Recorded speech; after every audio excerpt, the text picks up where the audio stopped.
Hi, everyone. My name is Phil Matee. I'm the marketing director here at the Feliciano School of Business. Thank you for joining us and listening to this episode of the Business Edge. And I'm here with Jim Merli to talk about the stock market and the volatility of the past week or so. Today is March the 3rd. It's about 11 o'clock in the morning here in New Jersey as we tape this.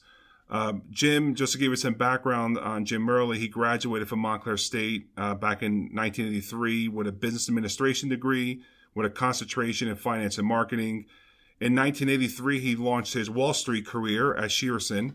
And prior to the Shearson Lehman Brothers merger, he remained at Lehman Brothers for more than 25 years. During that time, he rose to the global head of fixed income syndicate. And while at Lehman, he was a member of the fixed income operating committee. He then subsequently joined Barclays Capital as U.S. head of U.S. primary market syndication. And then in 2010, he joined Nomura Securities International as global head of debt syndication and head of global finance for the Americas. Now, Jim is retired since 2015. He's an adjunct professor here at the Feliciano School of Business, as well as a member of the advisory board for the Feliciano School. And most recently, he accepted a role as an executive in residence here at the School of Business. And he and his wife, Sandy, have 4 adult children. So welcome, Jim. Thank you for joining us. Today, we're going to talk about the stock market and specifically what's been happening over the past week. So our first question is, what is causing the stock market drop and why? And it's been the largest drop since 9/11 in 2008. Sure. Well, thanks for having me. I think clearly everyone is pointing to the coronavirus and the potential uncertainty that brings about from a number of perspectives. I do think if you back up a couple of weeks ago, that news was out there and the markets didn't really react that much at first. I think it's a combination of, we were definitely at stretched valuations. We had a big up year last year, 2019, up over 20%, depending on which index you look at. And I think everyone was expecting a bit of a correction. And I think that the coronavirus and the spread of that and the potential uncertainty that brings to corporate earnings is what was sort of the catalyst for this recent sell-off. So you mentioned stretch valuation. What exactly does that mean? So given the big move last year, earnings were running, if you look back prior to this sell-off, so right around Valentine's Day, companies, the S&P multiple was up around 19.5 times earnings, which is a very high multiple for that index.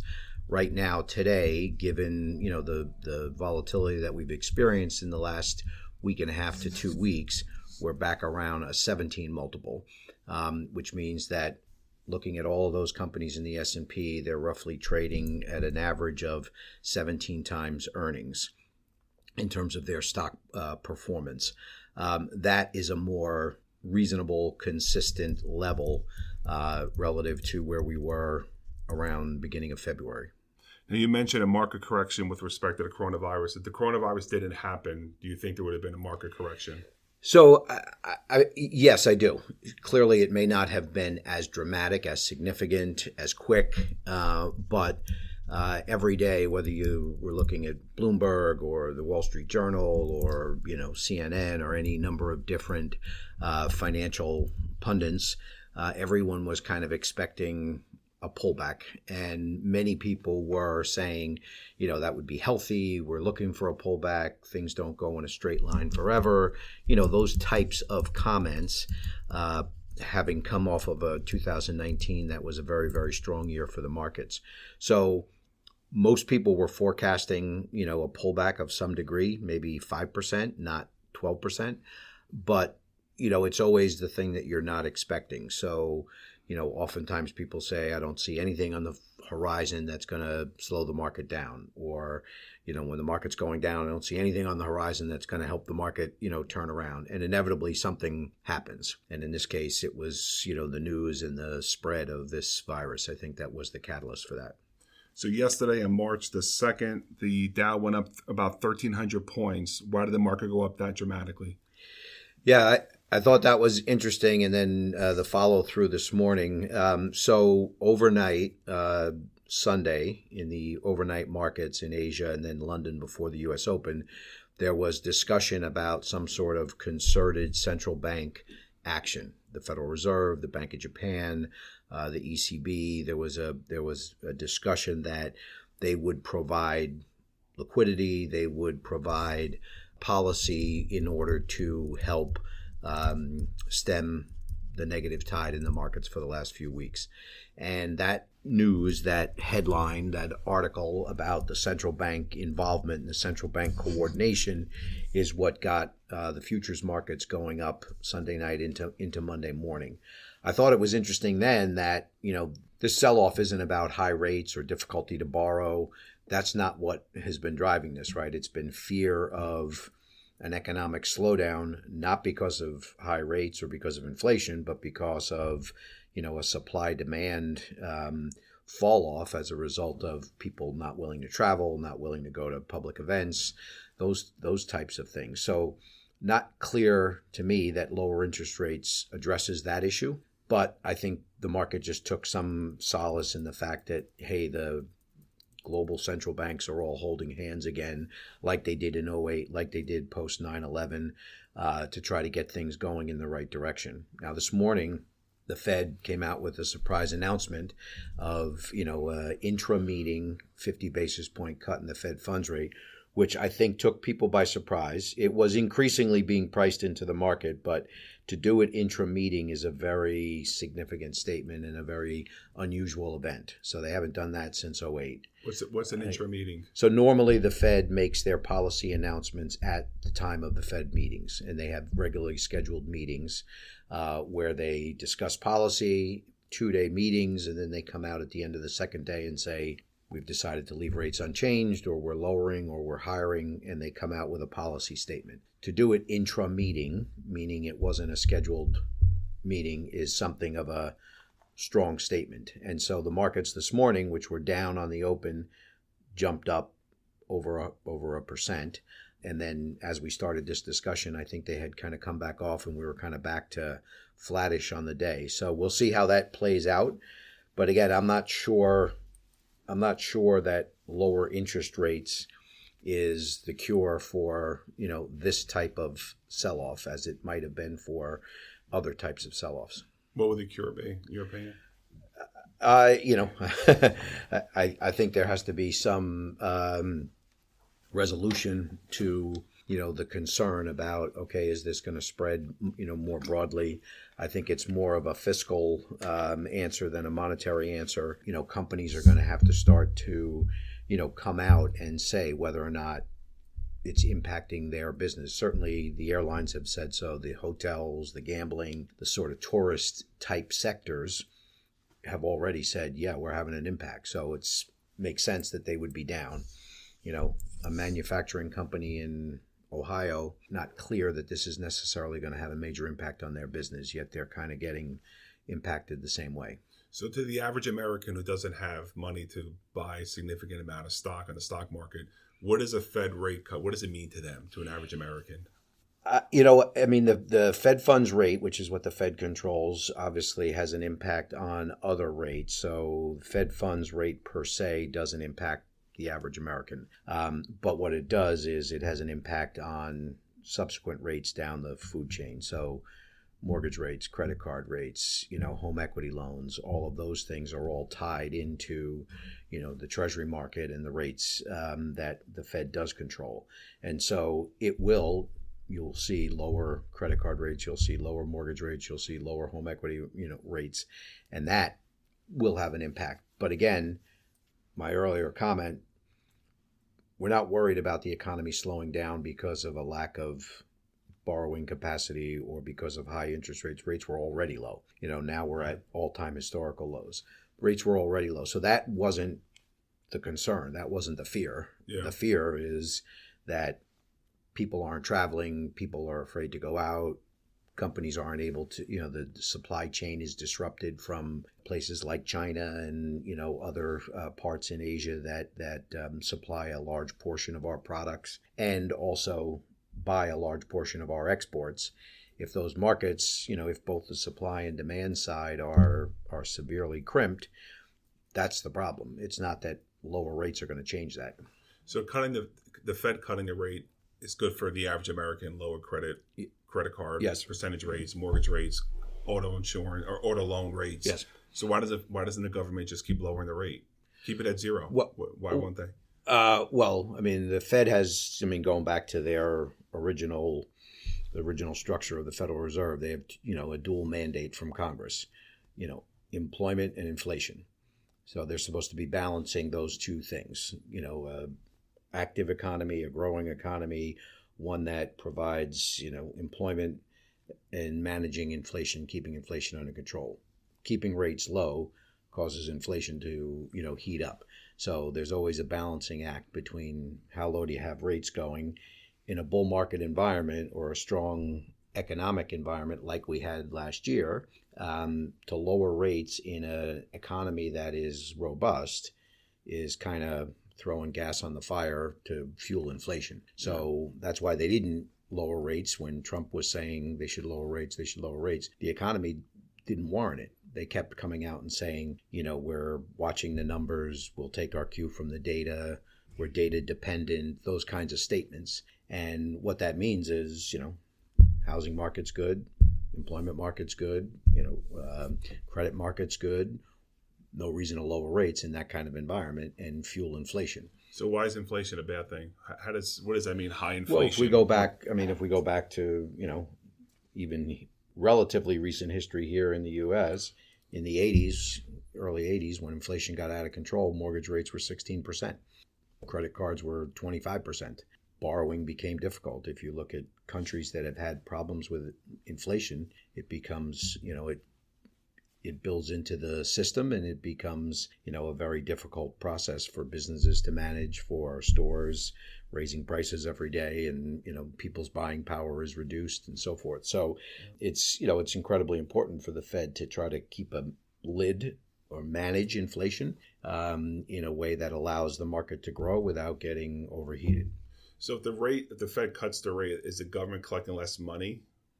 Or is it the companies collecting less money? Because now the mortgages rates are lower, auto loans are lower, credit card. Well, I mean, it's not so much that, the government's not necessarily collecting less money per se. It impacts what they call the net interest margin on banks. So financial institutions, which are a big part of the economy. Banks are borrowing, short-term and lending long-term, right? That's their business profile. So they're borrowing in the short-term markets and lending out. So it's the differential between short-term rates and long-term rates more so than the absolute level of rates that impacts their net interest margin. So if short rates are 1 and long rates are 3, there's 200 basis points or 2 percentage points of rates there. If short rates are 1 and long rates are 2, there's only 100 basis points of ability for the banks to make money. And the banks have always been a big part of our economy and the global economy. So if the banks are doing well, typically the economy is doing well. If banks aren't doing well, typically the economy is not doing well. Yeah. So today's rate cut, what impact will it have? It'll be interesting to see how it plays out. Like I said, I don't personally, just my opinion, I don't believe that, the issues that were worrying the stock market for the last 2 weeks, global fears of, pandemic and so forth, are solved by lower rates. That's not the way that's going to be addressed. Then why do they do it? Because they were worried, and obviously they coordinated with the other central banks. They are increasingly worried that, if China gets pushed into a recession because, they've shut down their factories for, instead of just a month, goes to 2 months or 3 months or 6 months, they can't produce goods and services. That causes, the other economies that are relying on China, whether it be Germany or France or US, they're not getting the supplies. China's not demanding the product, so we're not serving them, we're not supplying them with products. That you would have this sort of trickle-on, knock-on effect of one economy tipping another economy into, recession. Yeah. So I think that is why they did it. And, the markets are, about confidence. And, the message that I think they were probably trying to send is that we're here. We got our, we're aware, we're paying close attention. And if we need to step in, we will. So I think it was a message of confidence, that they were trying to send to say that, look, the global central banks are, aware of this and we're going to do what we can to help.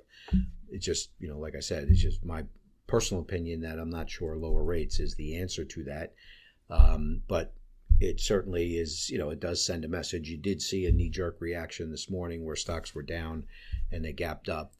Whether they remain that way or not will remain to be seen. Now, let's hope this doesn't happen. With the coronavirus spreads in the U.S., will it cause a recession? What impact will it have on our economy? It could. Whether it will or not, obviously depends on the degree to which it spreads and the impact. But if you just think about the industries that are already impacted, like several of the major airlines came out and said we can't forecast what our earnings are going to be this year. So not only are we not going to try to predict what next quarter looks like, but we're going to basically do away with our forecasts of what the outlook for 2020 looks like, because we have no way of knowing. We don't know if planes are going to be traveling, if we're going to have to lay people off. We just don't know at this point, right? So that, has knock-on effect to the hotel industry. That has knock-on effect to the restaurant industry. That has knock-on effect to the gambling, any of the tourists, the shipping companies. They've all been, directly impacted already. And the likelihood is that when we get first quarter GDP numbers and second quarter GDP numbers down the road, they're going to show a significant weakness as a result of this. So if that were to continue, eventually, I know I've spoken to some friends that are still, working in Wall Street and whatnot, and companies have basically put travel bans on and said, no travel, you're not going to see clients. And if you think it's necessary, you have to self-quarantine yourself when you get back, and that type of thing. That can continue to snowball into other industries, right? Yeah. As of now, it doesn't appear that domestically it's clearly as big of an issue. And also I think some people in the medical industry have said, the weather itself, just, getting into spring and summer is going to change that. So it's going to naturally, die down, which, hopefully will have the impact of helping the businesses hoping it pick back dies up. down, does the economy pick back up? Let's say about 2 months from now, it's subsided, cases are going down, economy goes back up again? No? I think so. Okay. I think so, yes. The economy, again, 3 weeks ago, we were still talking about all-time historic low unemployment levels. We were talking about, historically low interest rates, strong equity markets, positive earnings momentum from most of the major industries. So there seems to be a lot of good, strong underpinning, for the economy and for the markets. This came out of left field a little bit a few weeks ago, and I think took a lot of people by surprise. And now it's kind of snowballed a bit. But I do think that you start seeing the reports every morning, instead of them being 5 more people or 10 more people or whatever, you start seeing the numbers going the other way, and I think you'll see a change in sentiment. Yeah, I think the vaccine won't happen for a while, but the treatment, they say we're about 2 or 3 months away from actually have a drug treatment, which I think will subsidize some of the fears. Is it a good time to invest right now, in your opinion? Should you be buying hotel and airline stock? Not to sound too cliche like you normally hear, but I think, if you're a long-term investor, yes. Some things have gotten beaten up that probably don't deserve to be as beaten up. Like I said a minute ago, I think the airline and hotels and some of them deserve to be off because of the impact that it directly has on their business day to day. Some of the other sectors that, were down quite a bit that really aren't that related to this probably represent an opportunity. That doesn't mean we can't be lower, a week from now. Do you think this will impact the 2020 election? Because everything's political. I agree, and I'm not an expert on that, but I think, obviously President Trump has been, making a strong stance on the strength of the market. He's been taking credit for, the stock market, momentum and the stock market performance and so on and so forth. So to the extent that it it does continue in a negative way and the stock market's down, that takes, that leg out from underneath him, right? Historically, there's the saying that's, when it comes to presidential elections, that it's the economy stupid, So line. If the economy is doing, the economy is doing well, it probably, helps him. If the economy's not doing well, it certainly, opens the door for someone else, because, that's what he's been running on, is look at what a great job I've done on the economy. Yeah, any incumbent president running for re-election has always been reelected if the unemployment rate's under 4%. Right. History, 45 presidents, yeah. There's only been 2 presidents have not been reelected in modern history, which is Carter and Bush Sr., and that's due in part because of the recession, the economies that we're running up against. So that's very true. Yeah, I'm a poli-sci. I did poli-sci when I was here at Montclair State, so I love politics. So those are the type of things you always look at as the economy. Yep. And I think that's why Trump is nervous, because he knows if the economy goes south, he's in trouble. That's his argument. That's what he's been running against. Before this all happened, we were getting close to 30,000 on the Dow. You think it'll hit 30,000? We were close, like 29 and something. Yeah, assuming coronavirus kind of subsides and goes away, and will we get to that point? So do I think we will? Yes, I do, eventually. I mean, those sort of benchmarks, whether it's 15 or 20 or 25 or 30, are things that, like, the media and the press likes to play up these sort of big round number benchmarks. Yeah. I mean, the reality is it's just a function of, like I said before, the earnings that the companies are producing and the earnings multiple that the market is providing. So can we get to 30? Yeah, we can get to 30. There's nothing magical or problematic about breaking through that kind of a benchmark number. It's just going to be a function of, how are the companies performing? What kind of multiples are people putting on each of these companies in terms of forward-looking earnings and so forth. So, yeah, I think we can get there. I mean, we've been on an upward trajectory, as you know, for years before the coronavirus. Yeah. When does it end? I mean, because people are saying the market's too hot, we're going to get to a recession. Some people say, oh, no, we're this trajectory will keep going, and, we're on a good path. Because if you look at, cyclical, it goes up, and the economy goes up and down. Yeah. I mean, the economy is cyclical, right? The markets are cyclical. So whether it was coronavirus or whether it was something else, we're gonna have an economic period where unemployment rate goes back up and interest rates go back higher and economic growth slows down. Well, why is that? Why does that happen? It's just, it's the nature of the beast, right? In terms of, like I said before, the Fed's mandate of managing growth with inflation. If you get too much growth, inflation will start to pick up. The Fed will raise rates. The economy will slow down. Unemployment will pick up, right? So they have to continue to balance this juggling act, and they've done a very good job, in my opinion, for the last 10, 12 years. But the economy is historically cyclical. Business cycles are definitionally cyclical, right? It's just been up for how many years now? Because after 2008 was a crash. Yeah, and it took a while. I mean, we had a much slower growth, which is why some people are pointing to that as the reason why it's gone on as long as it's had. Yeah. Because normally coming out of a big downturn like we had in 08, 09, you get this sort of spike back up. We didn't get a spike. We got a very slow, gradual growth. Yeah. So that's part of why some people point to the fact that it's lasted as long as it has, is because it's been very slow and steady and methodical growth, and not this sort of V-shaped recovery. Yeah.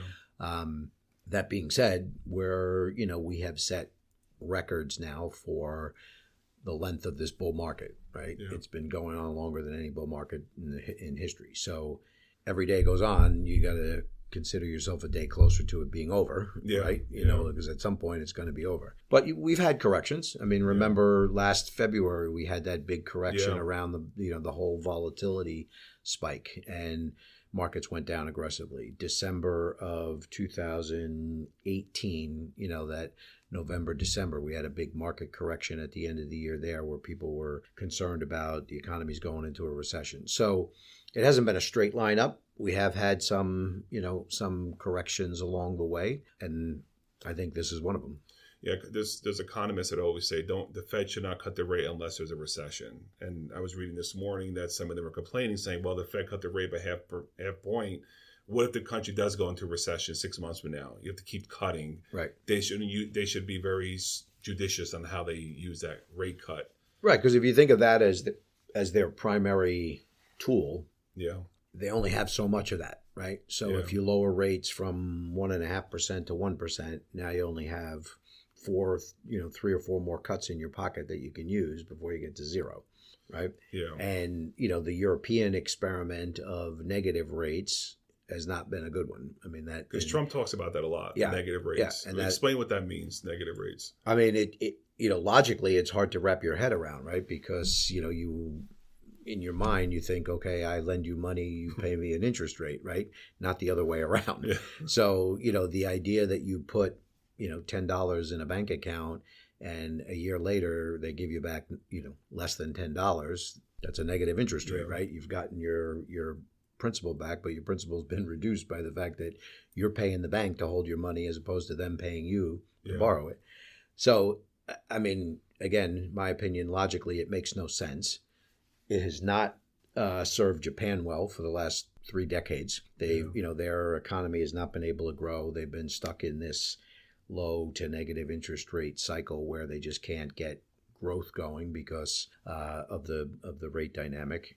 We here in the U.S. have had, as we just discussed, tremendous growth in the last decade post the financial crisis, whereas you look at Europe, they're in a negative interest rate environment in many of the countries in Europe, and they've been struggling. They haven't been able to get growth back there in terms of economic activity. Yeah. So it's not been a good experiment where it's been used, historically. So I think the Fed would be very, very hesitant to push rates below zero. So the fact that we've cut 50 today means the amount of dry powder they have to continue to lower rates is because we've been at low. Zero, right? After we No, we were at zero. We never went below zero. Yeah.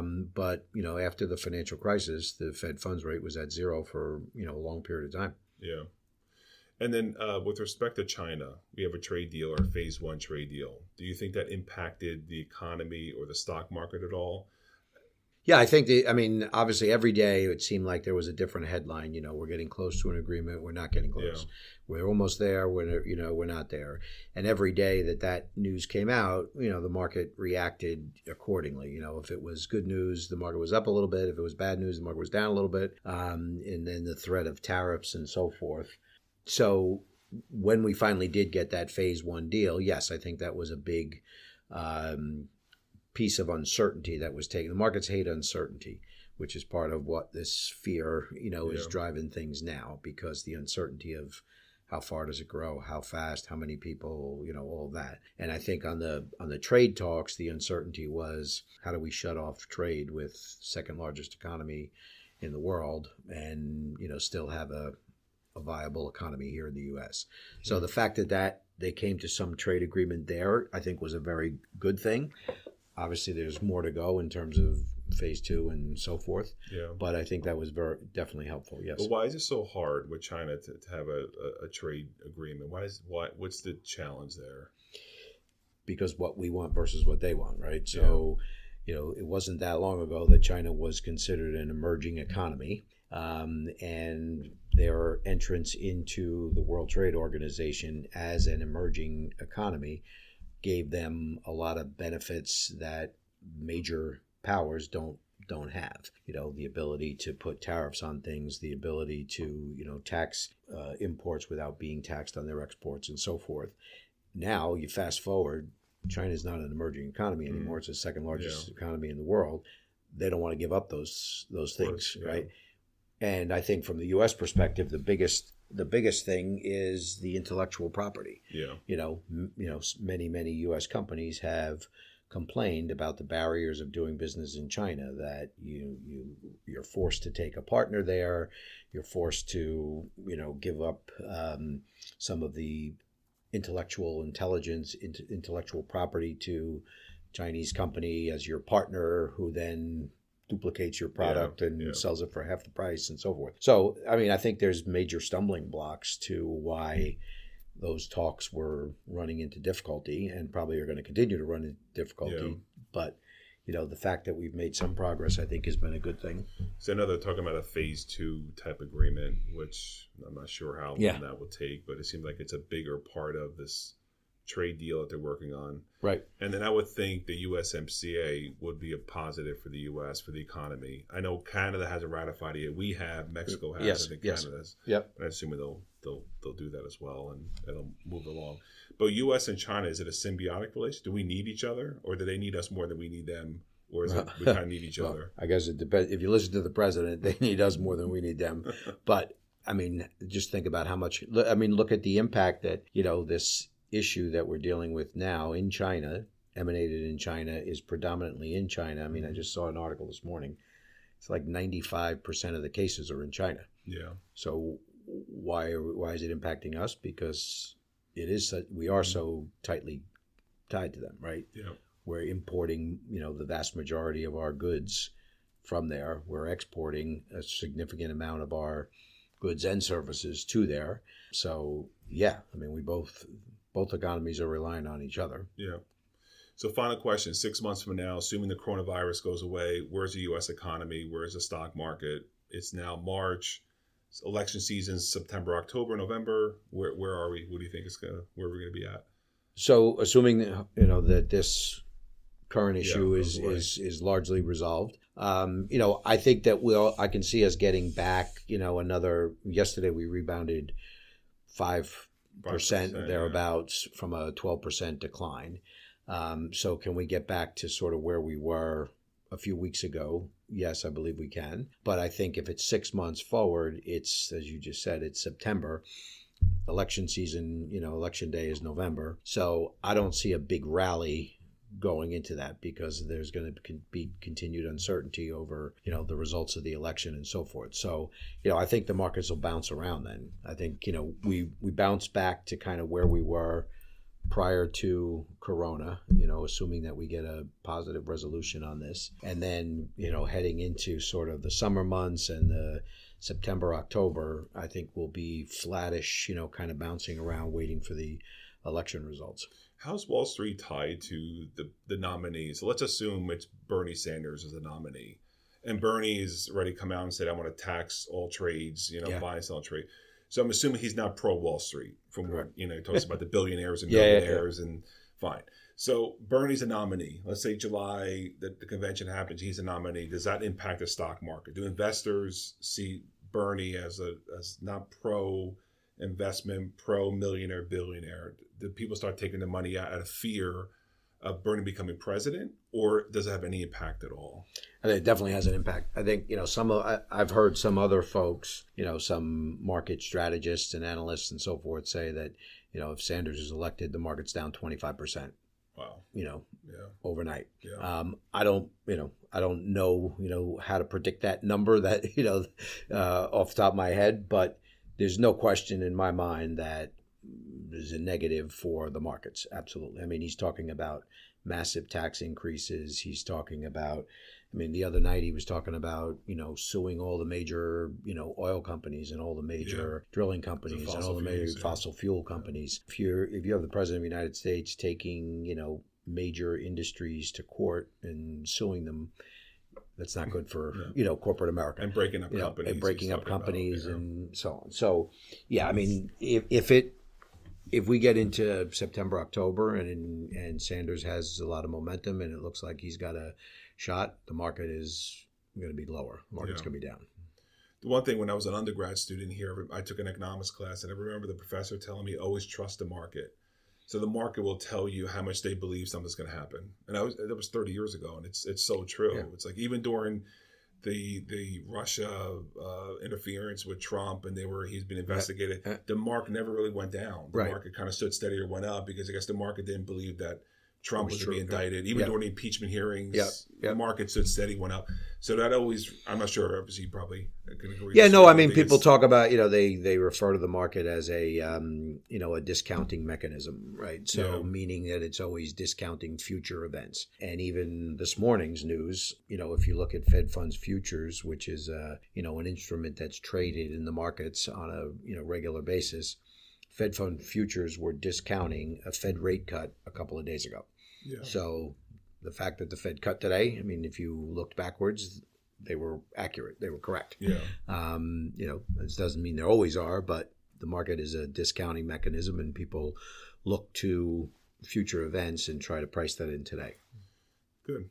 Well, today is March 2nd, and thank you, Jim, for your time. We talked about the stock market today. Thank you for joining us on the Business Edge. I'm Phil Mattia, and we'll be talking to you soon. Thank you for joining us. Thank you.